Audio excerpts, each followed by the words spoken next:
I will begin with my Karma song as a local song of our community.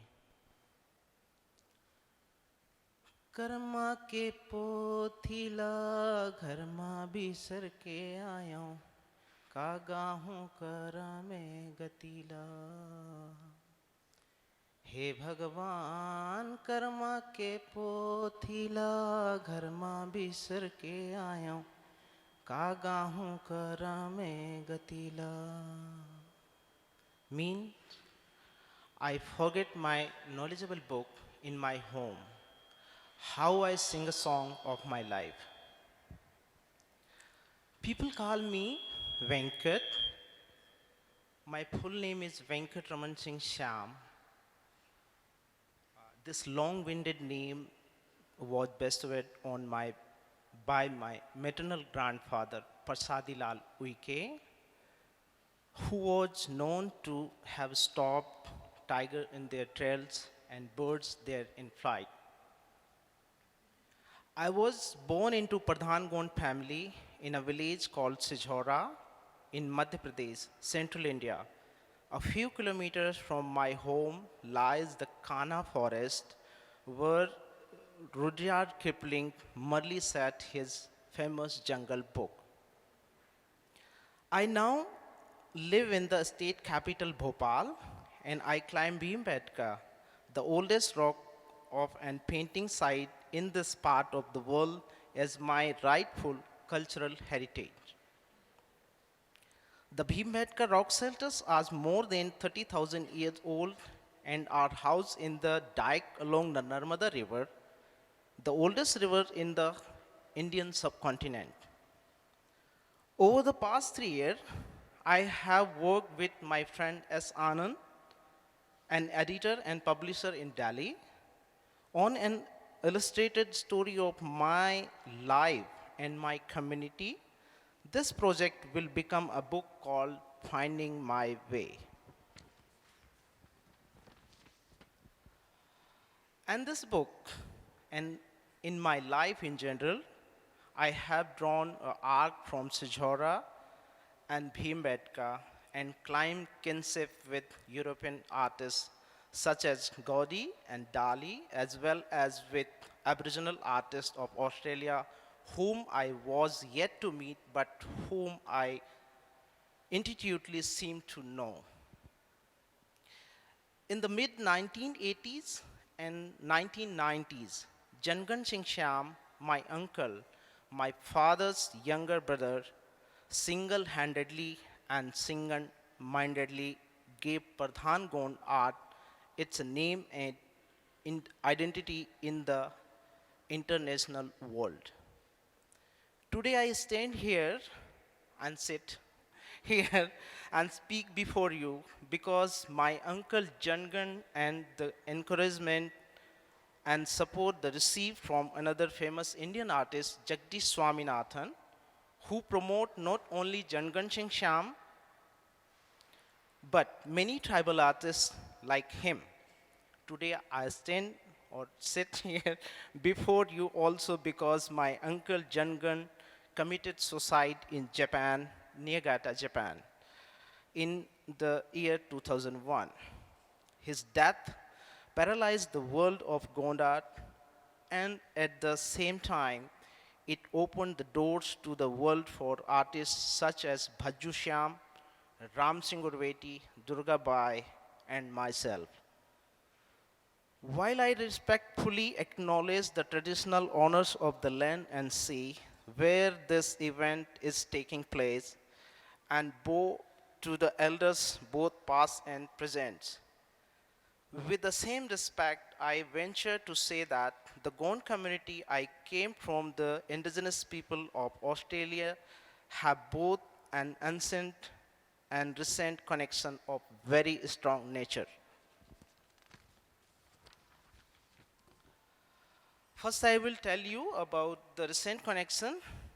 In the year 2000, two Aboriginal artists from Australia visited India and worked in collaboration with my uncle Jangarh Singh Shyam and Bhuri Bai, a woman of the Bhil community. They all worked on a large cloth canvas at the National Craft Museum in Delhi.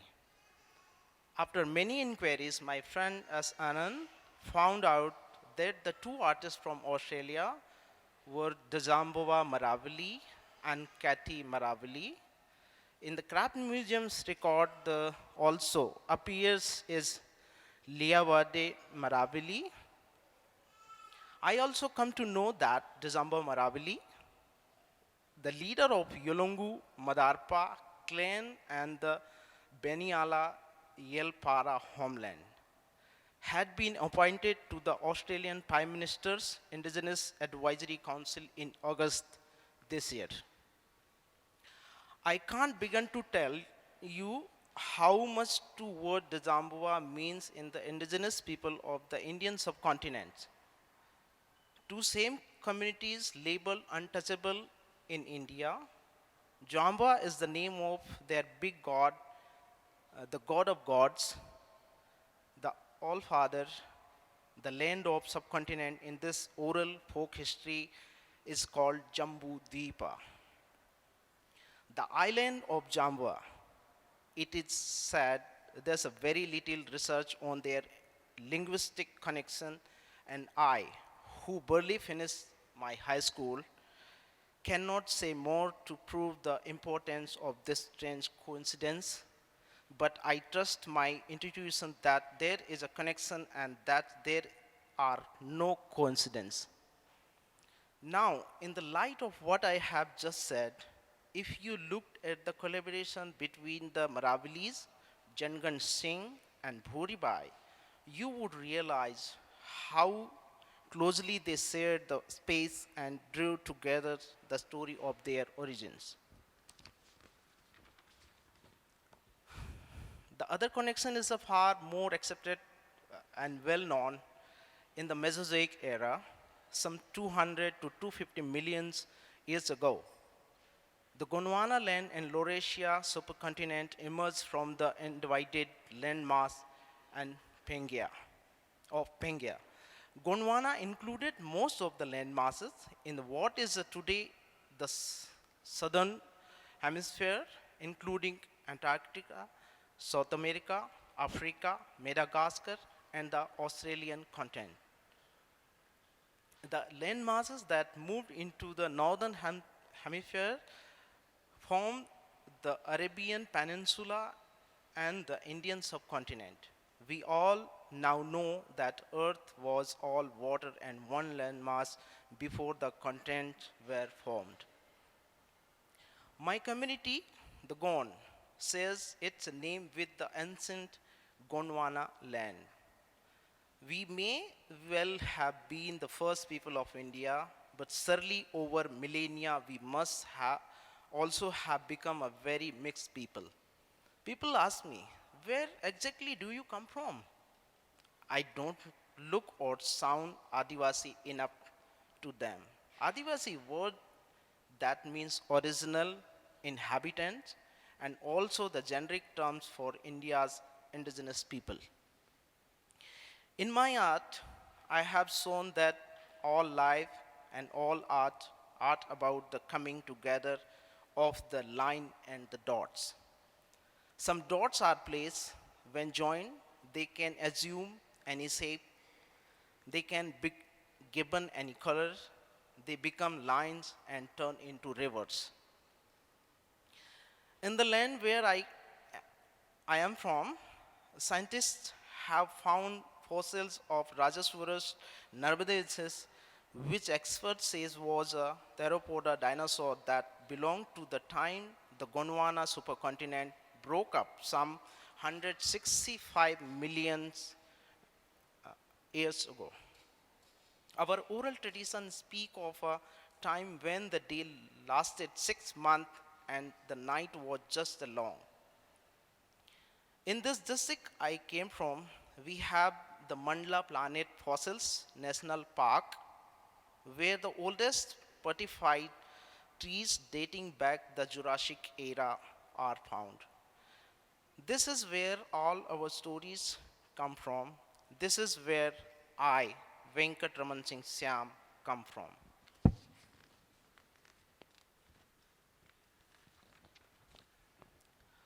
I did not learn from school and books. I fished in river alone that run by my village. I stole corn cobs. I learned the plow. I heard the bana, a string instrument on which my ancestors sang our oral history, myths and legends. Before we came to be called artists in this urban modern sense of the word, we were the record keepers of our community. There are also very old traditions of making mural and paintings on the walls of our villages. These are called digna and choka. Digna and choka are still done at homes in our villages. The patterns are mostly abstract. Until some 20 years ago, only natural dyes extracted locally from nature were used. It was a mural my uncle had painted on wall in his native village of Pardhan-Gond that motivated the famous Indian artist Jagdish Swaminathan to invite Jangarh to Bhopal in 1982, make a professional career out of art. It was this time in the 1980s that the Gonds started work on paper and using commercial materials. What you see now as a Gond art is a both contemporary and ancient. It is a form now and forever, from forever, just like Australian Aboriginal art is. A year after Jangan Singh won the highest state award for art in 1986, my father sent to me Bhopal to apprentice with my uncle Jangan. I lived with my uncle and learned from him for 3 years. And because of some ego classes and my need for independence, I left for the big city, New Delhi, after slaving away for a year at a senior police officer's home for rupees 225 a month, less than 6 Australian dollars. I did every job that came my way. At one point, I even become a rickshaw puller, yet the hope of emerging as an artist kept me alive. I became very sick and returned to my village to recover. I returned to Bhopal again and worked as a signboard and hoarding artist. I climbed scaffold and painted hoardings like 30 by 20 feet in a size. I learned a lot about brushes and technique during this period.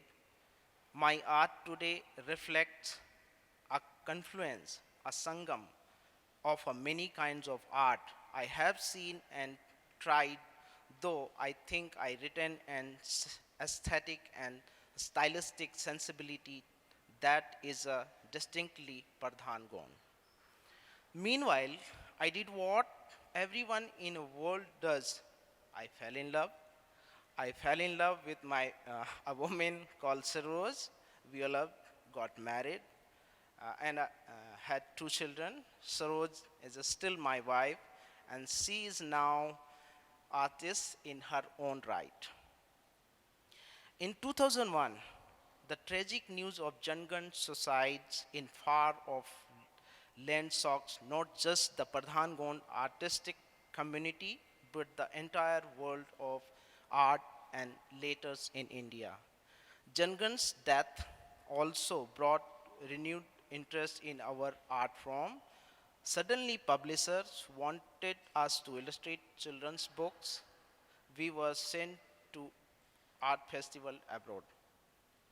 Thanks to celebrate Indian art curator Rajiv Sethi, I managed to lead 4 other artists like me to Barcelona in 2004, participate in the Universal Forum of Culture, an international arts and culture festival.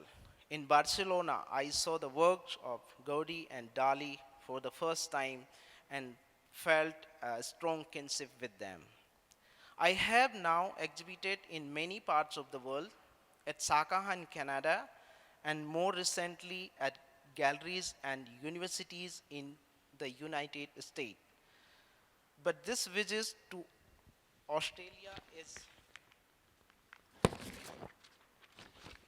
very special, for I do consider that this is a pilgrimage of sorts, an opportunity to reconnect with my brothers and sisters with whom I think share more than just creation myths. We share common language and line, dots, color, and form. Thank you.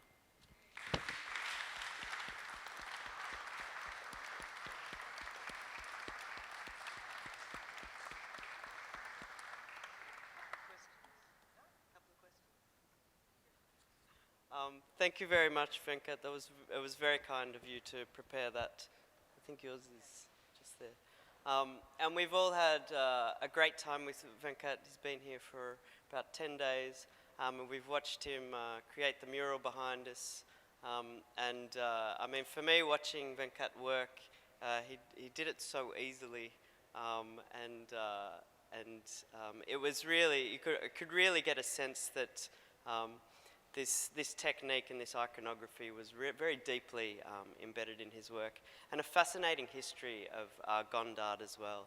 I mean, as Venkat mentioned, it both has ancient aspects, but it's also, you know, gone through this incredible history over the last few decades, and is very much an art form that has evolved in contemporary contexts. And I thought it might be a great opportunity to ask Venkat how you see this balance of this very traditional role of Gond art, of telling Gond stories, but also, when you see around the works surrounding us, there's very much works that use traditional iconography, but very contemporary works as well. And some I know have been created from your own experiences and your own observations of the world today. Would you like to talk a little bit about that role of the traditional and the very contemporary and unique and new? Yeah. See, actually, first, in my journey, because when I start painting and meet lots of people, and even I first met in 1902 with Jagdish Swaminathan. So, you know, I think lots of people know the very contemporary artist, and he established Bharat Bhavan in Bhopal. So, and he also invite lots of indigenous artists become a artist in Bhopal. But first time I met him, then I showed my work to Jagdish Swaminathan. Then he just told me, Venkat, you are contemporary artist. At the time I was 22-year-old, and I thought, is what is contemporary? Because I never know about the contemporary. I never study in my life. It's kind of, even I left study in 11. After that, I never went to the school. So I thought, what is this? So I completely confused. And I even Manjit Baba and other famous Indian artists, I know them. And just try to find out what is contemporary. And then I realize, yes, every new thoughts, what I am doing behind this story or something, that is contemporary. And the artists are finding that way. So I think I can't say I am indigenous artist or contemporary artist. I don't know. So I can't say, you know. Yeah, I think. I think maybe you're both, and we should stop asking you that question. Yeah, I'm asking my all time. I can't. Sometimes so many people. Oh, Venkat, you are Gond artist. you belong to Gond community. Why are you doing this? It's a new thing and new story. Why are you doing new stories?